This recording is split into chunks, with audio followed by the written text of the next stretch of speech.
2026 বিশ্বকাপ তো নিশ্চিত হয়েই গেছে আর্জেন্টিনার, কিন্তু বাছাই পর্বের খেলা কিন্তু এখনও শেষ হয়নি। সেপ্টেম্বরে 2টো ম্যাচ বাকি আছে। হ্যাঁ, ঠিকই। আর যোগ্যতা অর্জন হয়ে গেলেও এই ম্যাচগুলো নিয়ে আগ্রহ কিন্তু কম নেই। একদম। আমাদের হাতে একটা বিশ্লেষণ আছে, Argentina's road to the 2026 world cup শিরোনামে। সেখানে বলা হচ্ছে এই ম্যাচগুলো কিন্তু শুধু নিয়ম রক্ষার নয়, এর গুরুত্ব আরও বেশি। হ্যাঁ, ঠিক।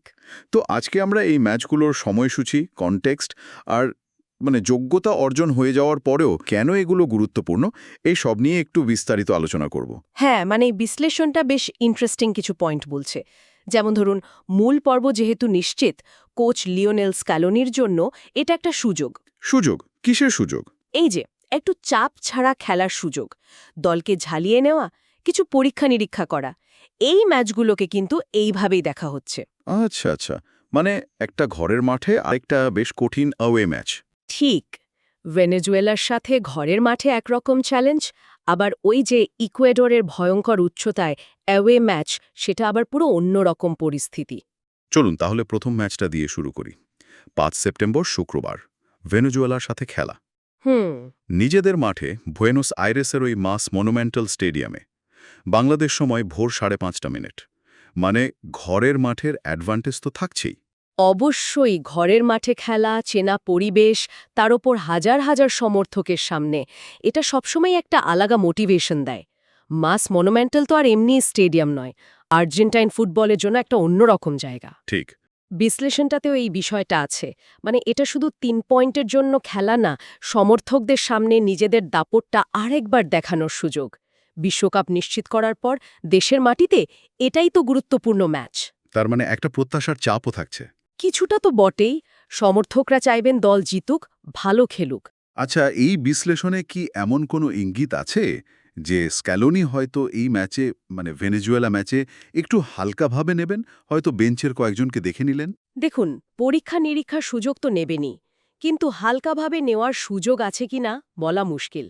মানে ভেনেজুয়েলা হয়তো হিস্টোরিক্যালি খুব কঠিন প্রতিপক্ষ নয় আর্জেন্টিনার জন্য, কিন্তু সাউথ আমেরিকান কোয়ালিফায়ারে কাউকে ছোট করে দেখা যায় না। ঠিক। আর ঘরের মাঠে খেলারও তো একটা প্রেশার থাকে, তাই না? সমর্থকরা তো সেরাটাই দেখতে চাইবেন। বিশ্লেষণটা বলছে স্ক্যালোনি হয়তো খেলার মাঝে বা সেকেন্ড হাফে কিছু বদল করতে পারেন, কিন্তু শুরুটা হয়তো মূল দল দিয়েই করবেন, যাতে শুরুতেই নিয়ন্ত্রণটা নেওয়া যায়। মানে জয়টাও নিশ্চিত করতে হবে, আবার কিছু পরীক্ষা নিরীক্ষাও করতে হবে। একটা ব্যালেন্স রাখা আর কি। একদম, জয় আর পরীক্ষা দুটোই চলবে। আচ্ছা, এই ম্যাচের ঠিক 5 দিন পরেই তো আবার খেলা, 10 সেপ্টেম্বর বুধবার, ইকুয়েডরের মাঠে। হ্যাঁ, বাংলাদেশ সময়ে ভোর 5টা। ইকুয়েডরের মাঠ মানেই তো একটা বিরাট চ্যালেঞ্জ, তাই না? বিশেষ করে ওই উচ্চতার বিষয়টা। ঠিক ধরেছেন। ইকুয়েডরের মাঠ, বিশেষ করে কুইটোর মাঠ, তো প্রায় ৯,০০০ ফিট উঁচুতে। এই অল্টিটিউডটা সফরকারী দলগুলোর জন্য রীতিমতো একটা দুঃস্বপ্ন। ৯,০০০ ফিট, বাবা! হ্যাঁ, আর বিশ্লেষণটাতেও এই চ্যালেঞ্জের ওপর খুব জোর দেয়া হয়েছে। ব্যাপারটা শুধু শ্বাসকষ্ট বা তাড়াতাড়ি হাঁপিয়ে যাওয়া নয়, বাতাসের ঘনত্ব কম থাকায় বলের মুভমেন্টও অন্যরকম হয়ে যায়। মানে কেমন অন্যরকম? মানে বলটা একটু বেশি ভাসে, শর্ট বা লং পাসের ওয়েট বোঝা কঠিন হয়ে যায়। অনেক সময় দেখা যায় যতটা জোরে মারার কথা ভেবে মারা হয়েছে, বল তার চেয়ে বেশি চলে গেল। এটা শুধু শারীরিক নয়, মানসিক পরীক্ষা তো বটেই। তার মানে তো ভেনেজুয়েলা ম্যাচের চেয়ে এই ম্যাচের স্ট্র্যাটেজি, প্রস্তুতি সব একদম আলাদা হতে বাধ্য। ১০০ বার। এখানে কি স্ক্যালোনির পরীক্ষা নিরীক্ষার সুযোগ আরও বেশি, নাকি এই কঠিন চ্যালেঞ্জটা জেতার জন্য সেরা দলই নামাবেন? এখানেই বিশ্লেষণটা একটা ইন্টারেস্টিং দিকে ইশারা করছে। দেখুন, ইকুয়েডরের মাঠে পয়েন্ট পাওয়াটা সবসময় কঠিন। যেহেতু কোয়ালিফিকেশন হয়ে গেছে, স্ক্যালোনি হয়তো এই ম্যাচটাকে একটা অ্যাসেট টেস্ট হিসেবে দেখবেন।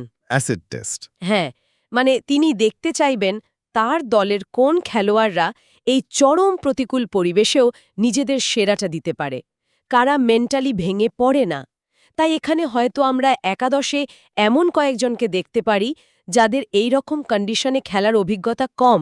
এটা তো বেশ রিস্কি হতে পারে। রিস্কি তো বটে, কিন্তু বিশ্বকাপের আগে দলের ডেপথ বোঝার জন্য এটা দরকারি। হয়তো স্ক্যালোনি এটাই ভাবছেন। তার মানে ইকুয়েডর ম্যাচের রেজাল্টের চেয়েও প্লেয়ার্সদের পারফরম্যান্স, বিশেষ করে ওই কন্ডিশনে মানিয়ে নেওয়ার ক্ষমতা দেখাটাই আসল উদ্দেশ্য হবে। হতে পারে। আর এটা স্ক্যালোনির কোচিং ফিলসফির সাথে মেলেও। তিনি তো সবসময় টিমের মধ্যে একটা কম্পিটিটিভ পরিবেশ রাখতে চান, প্লেয়ারদের চ্যালেঞ্জ নিতে বলেন। হুম। বিশ্লেষণটা বলছে স্ক্যালোনি এই ম্যাচটা দিয়ে দেখতে চাইবেন তার হাতে এমন অপশন আছে কিনা যারা বিশ্বকাপের খুব গুরুত্বপূর্ণ সময় কঠিন পরিস্থিতিতে ভরসা দিতে পারে। ধরুন বিশ্বকাপের কোনো নকআউট ম্যাচ যদি এমন কঠিন অ্যাওয়ে কন্ডিশনে পড়ে, তখন তো এই অভিজ্ঞতাটা কাজে লাগবে। ঠিক বলেছেন, এটা একটা ভালো পয়েন্ট। তাহলে এই দুটো ম্যাচের সিচুয়েশন একদম দুই রকমের। একটা ঘরের মাঠে সমর্থকদের আনন্দ দেওয়ার ম্যাচ, আর অন্যটা একেবারে চরম প্রতিকূল পরিবেশে দলের সহ্য ক্ষমতা মাপার ম্যাচ। অনেকটা তাই। আর এই কন্ট্রাস্টটাই কিন্তু স্ক্যালোনিকে বিভিন্ন কম্বিনেশন ট্রাই করার সুযোগ করে দিচ্ছে। যেমন ধরুন ভেনেজুয়েলা ম্যাচে হয়তো অ্যাটাকিং লাইনে নতুন বোঝাপড়া তৈরির চেষ্টা হবে, কারণ ঘরের মাঠে গোল করার সুযোগ একটু বেশি থাকে, স্বাধীনতা বেশি পাওয়া যায়। আর ইকুয়েডর ম্যাচে? আর ইকুয়েডর ম্যাচে হয়তো ডিফেন্স আর মিডফিল্ডের ওপর ফোকাস থাকবে বেশি। কারা প্রেসারের মুখে মাথা ঠান্ডা রাখতে পারে, কারা ট্যাকটিক্যালি ডিসিপ্লিন থাকে, এগুলো দেখা হবে। আচ্ছা, আর দলের মূল তারকা লিওনেল মেসি, তার কি ভূমিকা থাকতে পারে এই দুই ম্যাচে? মানে তার ফিটনেস নিয়ে তো কোনো ঝুঁকি নেওয়া হবে না নিশ্চয়ই? একেবারেই না। মেসির ফিটনেস তো সবসময়ই প্রায়োরিটি 1। বিশ্লেষণটাতেও এটা পরিষ্কার করে বলা আছে। স্ক্যালোনি আর পুরো কোচিং স্টাফ মেসির কন্ডিশন খুব ক্লোজলি মনিটর করছেন। যদি তিনি 100% ফিট থাকেন, খেলার জন্য তৈরি থাকেন, তাহলে অবশ্যই খেলবেন, কারণ মাঠে তার উপস্থিতিটাই তো দলের জন্য বিরাট ব্যাপার।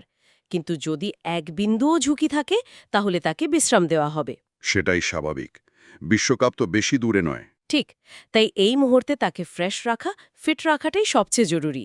এমনও হতে পারে ভেনেজুয়েলা ম্যাচে খেললেন, কিন্তু ইকুয়েডরের ওই কঠিন কন্ডিশনে তাকে হয়তো বিশ্রাম দেওয়া হলো। এটাও একটা পসিবিলিটি।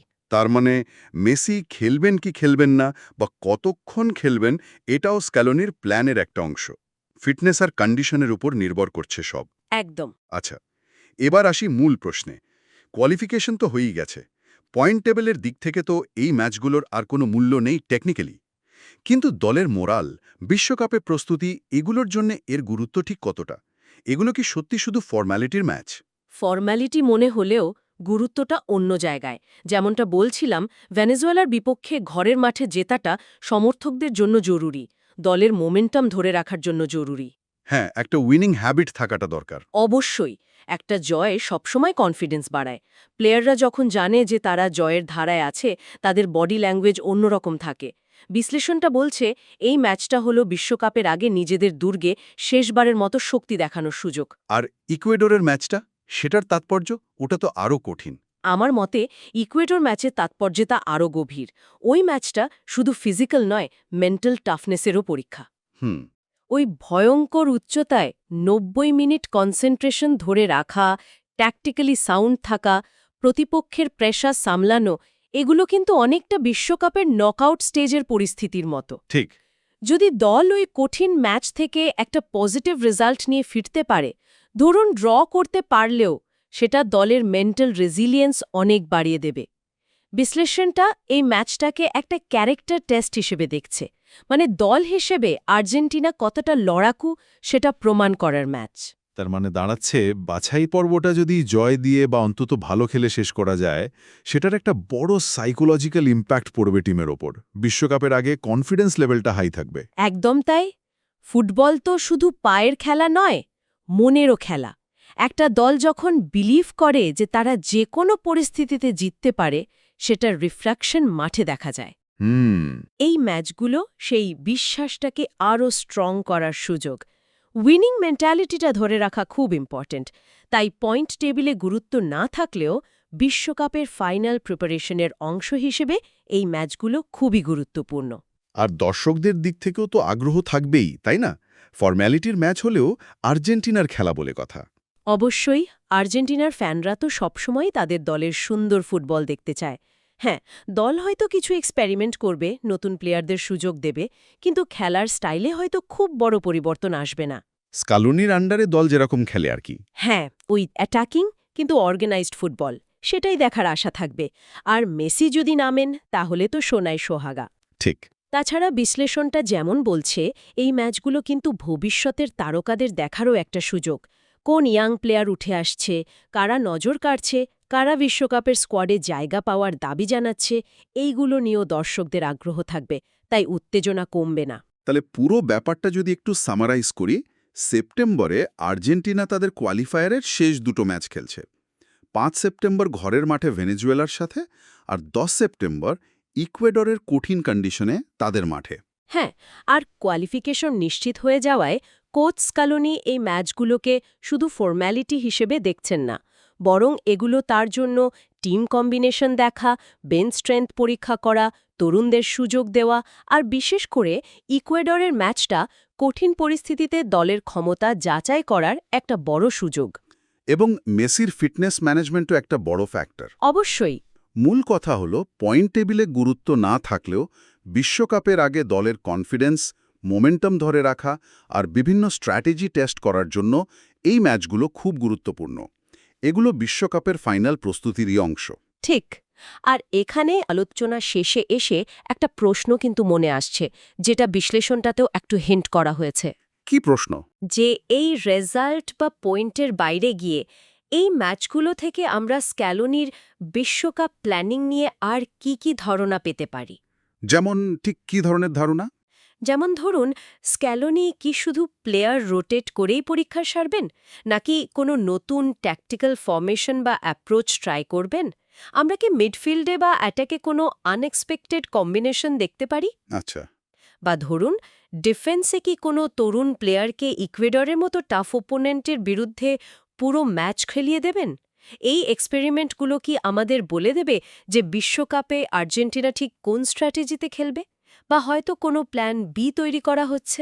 এটা সত্যিই একটা ইন্টারেস্টিং প্রশ্ন। স্ক্যালোনির মুভগুলো খুব ক্লোজলি ফলো করতে হবে তাহলে। আরেকটা দিকও তো আছে। কি?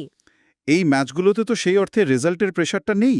এই প্রেশার ছাড়া দল কেমন খেলে, প্লেয়ারদের বডি ল্যাঙ্গুয়েজ, অ্যাটিচিউড এগুলো কেমন থাকে। এটাও একটা ভালো পয়েন্ট। মানে এই চাপহীন পরিস্থিতিতে তাদের পারফরম্যান্স কি আমাদের এটা বুঝতে সাহায্য করবে যে দলটার মধ্যে আসল চ্যাম্পিয়ন হওয়ার মেন্টালিটিটা কতটা আছে? মানে যখন আসল প্রেশার আসবে তখন নিজেদের সেরাটা দিতে পারবে কিনা? চমৎকার পয়েন্ট।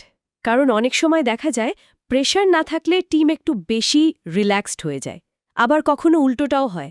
প্রেশার না থাকায় প্লেয়াররা আরও ফ্রিলি খেলতে পারে, নিজেদের ন্যাচারাল গেমটা খেলতে পারে। তো আর্জেন্টিনা দল এই পরিস্থিতিতে কেমন রিয়্যাক্ট করে সেটাও কিন্তু বিশ্বকাপের আগে একটা গুরুত্বপূর্ণ জিনিস দেখার মতো। একদম।